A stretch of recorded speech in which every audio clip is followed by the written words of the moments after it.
Coming up on the season finale of Midco Motorsports, Donny Schatz or Donny Knoxville?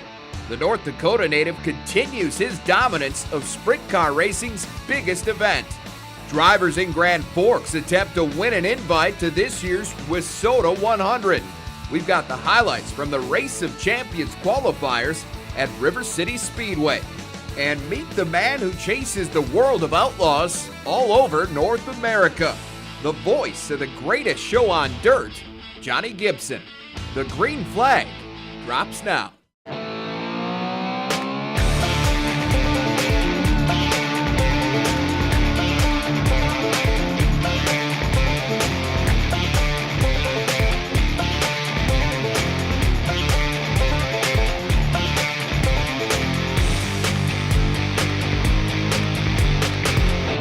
It is the unquestioned Super Bowl of sprint car racing. How's everybody doing? I'm Jay Elson, and this is Midco Motorsports. Well, the Knoxville Nationals features the best sprint car drivers in the world fighting it out for the single biggest payday and the most prestigious title their sport has to offer. Donny Schatz knows a little something about that. The North Dakota native made history in 2013 when he came from the 21st starting spot to claim his 7th Nationals crown. Schatz would get back at it Friday night as he began his bid for a 4th consecutive title in the 54th annual event. We'll pick it up one night earlier with the first of 2 preliminary A mains. Outside row 1 starter Jeff Swindell outruns pole setter Brian Clausen for the early lead. Lap 14 now. Check out the run by Sam Haferteef Jr. Shoots past Clausen for second on the front stretch, then tracks down Swindell for the lead down the back chute. 7 circuits later, though, Haferteef gets a dose of his own medicine. Brian Brown cuts underneath the 15 in turn 3, and he would stay out front the rest of the way. Brown, who won this year's 360 Nationals a week earlier, collects his 29th career Knoxville victory, guaranteeing him a spot in Saturday's main event. Brown, Haferteef, and Kerry Madsen finished 1 through 3 on Thursday. 7-time Knoxville 410 champ Terry McCarroll checked in 4th. Hard crash to start night 2. A.J. Moeller gets into the side of Linton Jeffrey in turn 3. Here's another look. Both cars go hard into the wall. Neither driver was injured. Skip to the start of the main event. Craig Kinzer gets a great start and sprints past pole setter Mark Dobmeyer for the lead. He'd stay out front for 22 of the first 24 laps, but he's got company as they hit the white flag. That's Shane Stewart in the 2 car. He gets underneath Kinzer for the winning pass here, and Stewart caps a huge day personally with a $12,000 payday. My mom and dad's here. They don't get to come watch me race very often. We found out the gender of my baby today. Is it going to be a girl? So it's been a big, big day for all of us. Stewart sews up a spot in Saturday's A main with his 4th career Knoxville victory. Kinzer settled for second, while Dobmeyer claims the final spot on the podium. Another spot in the big show was up for grabs during Saturday afternoon's 25-lap World Challenge. 59 of Tim Kading led laps 3 through 16 in this one, but 17 belonged to reigning World of Outlaws champ Darren Pittman. The 9 slides by the 59, and that was it. Pittman goes on to collect his 3rd World Challenge victory. Kading has to settle for second, but his consolation was a guaranteed spot in the field of 25 for Saturday night's main event. He inherited that because Pittman had already qualified. With that, we go to the 50-lap, $150,000 to win Nationals Championship. Donny Schatz out to the early lead, and he looked like he'd been there before. At one point, the 15 owned a nearly 3-second lead on the field. He'd finally find a challenge after a restart bunched them up. Lap 44, Brian Brown gets a good run off turn 2 and sails by Schatz for the lead, much to the delight of the near-capacity crowd. But the 15 wasn't going anywhere. Following circuit, Schatz answers in turn 4 to regain the lead, and he does it again. Donny Schatz leads 49 of 50 laps en route to his 8th Knoxville Nationals crown in the last 9 years. We raced good and hard with Brian. I had an awesome car all week long. Not very often you get a car that good, but these guys have worked awful hard to get us in this position, and they put it on my shoulders when we went. So, I made 49 good laps. Just had 1 or 2 bad ones, and can't wait to celebrate. Oh, so close yet again for Brian Brown. Blackjack finishes runner-up to Schatz for the 3rd straight year. Some other regional notables: South Dakota's Justin Henderson tallies his 2nd consecutive top 5 finish at Nationals. Terry McCarl was 7th, with Grand Forks' Mark Dobmeyer checking in 8th. Well, with the Nationals in the rearview mirror, Houston's trying to capture what was left of the sprint car spotlight. We'll have the highlights next. Midco Motorsports on Midco Sports Network is presented by Butler Machinery. With the Knoxville Nationals wrapping up less than 24 hours earlier, the folks at Houston Speedway are never quite sure what to count on in terms of sprint cars. One way to counter that is to open up the competition, which is exactly what they did on Sunday, pitting the 360s against the 410s for a little extra cash. We'll get to that in a bit. The hobby stocks were up first, and after being unable to finish the previous 2 weeks, Chad Coonert gets back on track. 44 jumped out front early and defended that spot with everything he had. Coonert holds off a hard-charging Dustin Gulbranson on the final lap to secure his 2nd victory of the season at Houston's. Well, Dustin's a close friend of mine, and his whole crew is people I grew up with my whole life. And they always come out and help me and stuff like that. So to finish first to him, I like it. With the win, Coonert climbs 1 spot to 3rd in the hobby stock standings. Gulbranson remains the front runner, and he's got a little more breathing room after increasing his advantage to 10 points over defending track champ Zach Olivier. On to the B-Mods now. Points leader Coulter Deutsch started outside row 2 for this one, but he didn't stay there long. He drives the 5X past defending champ Nick Van Bell on lap 1 to take the lead, and it was smooth sailing after that. With no yellow flags to slow him down, Deutsch wins easy, his 8th in 12 races at Brandon's 3/8 mile oval. Dominating might not be a strong enough description for Deutsch's 2014 season. He's got 1/3 and 1/5 place finish. Otherwise, it's been all 1st or 2nd. Deutsch now 44 points clear of the field and cruising toward another track championship. Since July 3rd, the Street Stocks feature's gone to one of 2 guys, Darren Cordles or Gary Brown Jr., and that trend would not change on Sunday. Brown started 6th, but 4 laps in, he's already bidding for the lead, and he takes it right here as he gets by the 17S of Rob Hirsch. And the Double Deuce dominated from that point forward. Brown pulls away from the pack and collects his 5th checkered flag. Everything just kind of worked my way, and I was able to get underneath a couple guys who slid up the track, and after I got in the lead, it was just a matter of just staying smooth and not making any mistakes. With the win, Brown takes over sole possession of 2nd place in the Street Stock standings, but it is unlikely that the 3-time defending champ is going to be able to catch Cordles. His lead stands at 50 points with 4 races remaining. The micro sprints made up for an earlier rainout on Sunday, and Shane Fick was awfully glad they did. The 2-time track champ started on the pole and built a commanding lead.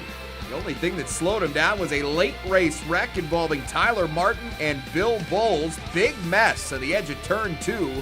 Both drivers were okay. After the restart, Fick picks up right where he left off. He heads to victory lane for the 4th time this season. We just know how to dial in the car. It's a very consistent car week to week. Now, Fick has had a lot of success in 2014, but it's 2 did-not starts that are keeping him out of the championship picture at Houston's.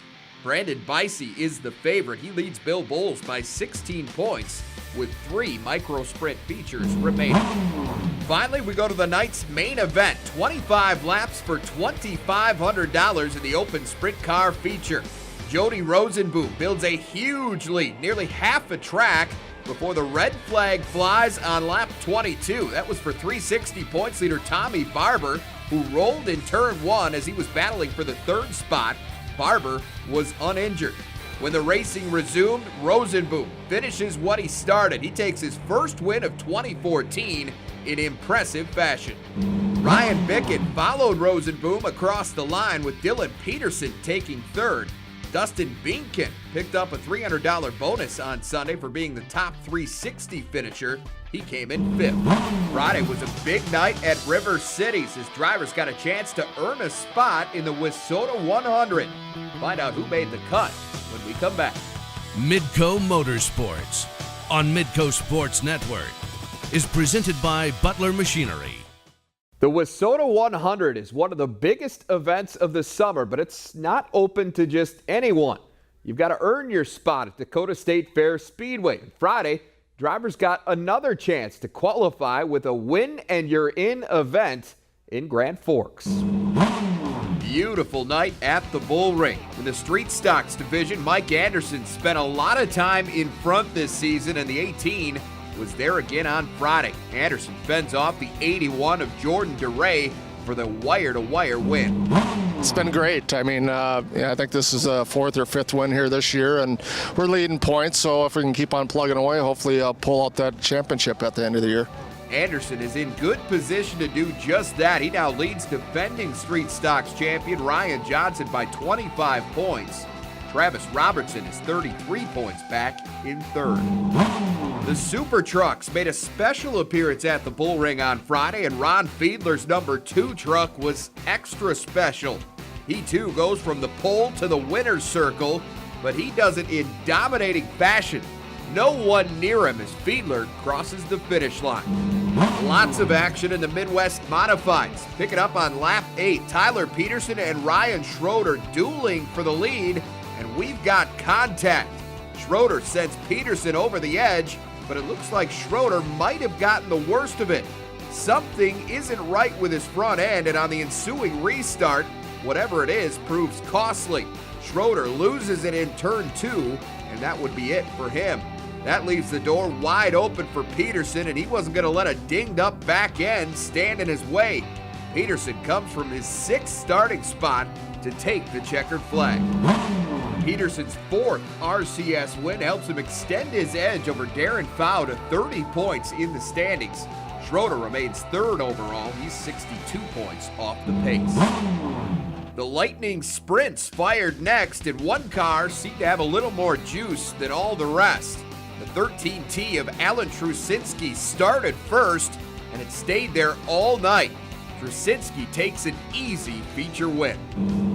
When I started on the pole, I thought if I could just hold these guys off, I got a good chance of winning. The late models were the last group to take the track on Friday.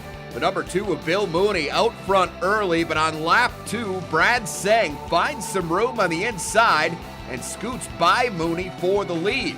Sang still out front on lap 16 when the caution comes out for Mike Balkin. Engine problems end his night early. Tough break for the guy who came into the night 3rd in the points. That bunches up the field for the final push, but Sang holds strong to make it back-to-back wins at the Bull Ring. I started 3rd, and you know what, I picked the right line into the first corner. From there I just kind of set sail, got a good rhythm going, and I really can't pinpoint why we were pretty fast tonight, but it was pretty good. Now for the first time in quite a while, the late models leader at River Cities enjoys a double-digit cushion in the standings. Sang back on top, 11 points ahead of Joey Peterson, who finished runner-up on Friday. Meanwhile, after being unable to finish, Balkin's championship hopes might have literally gone up in smoke. The World of Outlaws will be back at River Cities this weekend, and one guy that's especially excited about that is series announcer Johnny Gibson. You'll hear from him when Midco Motorsports rolls on. Midco Motorsports on Midco Sports Network is presented by Butler Machinery. And welcome back. You wanted the best, you got him. Oh wait, that's not my line, that's his line. The traveling announcer with the World of Outlaw STP Sprint Car Series is my longtime friend Johnny Gibson. Did you like that intro? That was pretty cool, I like that. Thank you. Welcome to the program, great to see you as always. Thanks for having me on, pleasure being here. Absolutely. What a great gig. Obviously, it's the race fan's dream. You get to travel around the country, watch the best sprint car racing in the world, night in and night out, talk all night, and get paid. What a great country this is, huh? It really is. You know, I'm very fortunate. I grew up in Pennsylvania as a sprint car fan and got to know some people in the business just by being around and being at the racetrack. And one thing led to another. Nearly 20 years later, working for the World of Outlaws STP Sprint Car Series and a race fan's dream job, as you said, I get to watch the greatest sprint car drivers in the world do their thing night in and night out and get to talk about it. Tell me about that first conversation getting you on board. Actually, Bobby Gerald was very instrumental in it. He was doing the pit reporting back in the TNN television days. Got to know Bobby from that. He was also the track announcer at the time at the King Speedway in Hanford, California. And in 1996, he invited me up to the booth to do an interview. We talked for a little bit. He knew that I traveled up and down the road with these guys, got to know them pretty well, and he also knew that I'd been kind of a stat freak and had kept statistics and information on outlaw races since I was a young kid. And basically asked me if I'd ever thought about being an announcer. And at the time I hadn't. Bobby gave me the microphone, says the first heat race is coming out, go ahead and try it, and that's where it all began. How'd it go? I guess it went okay because 2 weeks later they told me I was the new announcer. Wow. Were you nervous? You know, I don't think I was smart enough to be nervous. It was something that I literally got thrown into right off the bat at the start of the '97 season, and I was excited, and like I said, I don't think I even had time to be nervous. You talked about being a stat guy, and how many miles per year on an average, and how many racetracks have you been to? Do you keep count? You know, the mileage I really haven't even kept track of for the last several years. I know at one point it was close to 50,000 miles a year. As far as racetracks, I've been to 348 racetracks all around the world, United States, Canada, Australia, and New Zealand. I heard you recently tell Jay Elson that one of your favorite racetracks is one right in our backyard. Absolutely. River Cities Speedway in Grand Forks, North Dakota, my favorite racetrack out of all that I've been to. There's just something about that place. You never see a bad race there. It's nice and high banked and really, really wide, and it's a small track, which I tend to favor. You get into traffic a little sooner. I think you see better racing. You don't see any better than at River Cities Speedway. We're pretty proud of it too, and I know we like the racing here in our Midwest, just like Pennsylvania does, just like California does. And it's interesting to see the different pockets of sprint car fans there are in different parts of the country. It really is, and you know, when you go to Pennsylvania, the rivalry is unlike anywhere else across the country. I try to tell people that when you go to Pennsylvania as a member of the World of Outlaws STP Sprint Car Series, it's like going to a college football game as the visiting team. No question about it. This is a unique season. Obviously, the king of the Outlaws, Steve Kinser, is finally calling it quits, so he says, after so many years and so many wins and so many championships. You've seen him at his best. You've seen him not at his best. Your thoughts on Steve, what he's done for the sport on and off the track? Undeniably the king of the Outlaws. If it weren't for Steve Kinser and his accomplishments over the past 30 plus years, I don't think the World of Outlaws STP Sprint Car Series would be where it is today. And having said that, at 60 years of age, Steve Kinser is still one of the toughest sprint car competitors out there, night in and night out. He gives it 100%, came out of the gate strong in 2014, got a win on opening weekend, and I think he's still actually really disappointed if he leaves the track without a victory. He still has that competitive flame even after all this time. And I've had the good fortune of talking to him a few times, and you obviously many, many times. He still has that look in his eye, doesn't he? He certainly does. He's still one of the toughest competitors I've ever seen. He's one of the guys that you have to contend with every night. There's a lot of people to contend with every night this season. The parity in this series is unbelievable right now. It absolutely is. You know, we've already had 5 different point leaders this season, 11 exchanges of the point lead, and the points battle is so close among the top 5. I've never seen anything like it in my 18 years as announcing with the World of Outlaws STP Sprint Car Series, and I think it's going to go right down to the wire at the World Finals at Charlotte Motor Speedway in November. There's nothing like being at a World of Outlaws STP Sprint Car Series event, but if folks can't make it, I know a lot of people know already, but for folks watching the show, they don't know how to follow. How can they listen to you and watch and follow and keep up with what's going on? www.dirtvision.com. We have live audio coverage of every race, and select races are live video coverage as well, so more information available at that website as far as the video schedule and pricing and packages and so on. But again, it's www.dirtvision.com, the Dirt Radio Network with live audio every single night. Well, Johnny, I want to take time to not only thank you for the time here today, but also personally thank you for helping me to kind of jumpstart my career in the broadcasting, racing careers back in about 1997, introducing me to some people. Sue, thank you for that, and keep up the great work, John. You're very, very good at what you do, and you're a great ambassador for the sport, bud. Thank you very much, Rod, and my pleasure. You do a great job as always. Wish we could see you out at the racetrack a little more often. Well, you've got a few more chances to catch the World of Outlaws within the Midco Motorsports region this season. Following Friday's stop at River Cities, they'll move on to Minot and Nodak Speedway on Sunday. September stops include Spencer, Iowa, and Spring Valley, Minnesota. Well, we have reached the white flag. We'll wrap things up with a look back at the sights and sounds from Season 2 after this.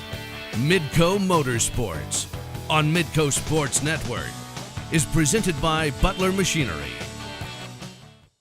Well, we are almost out of time, but before we go, we want to take a look back at some of the summer's most exciting moments from our regional racetracks. Midco SM producer Chad Hunt gives us the sights and sounds of Season 2 of Midco Motorsports.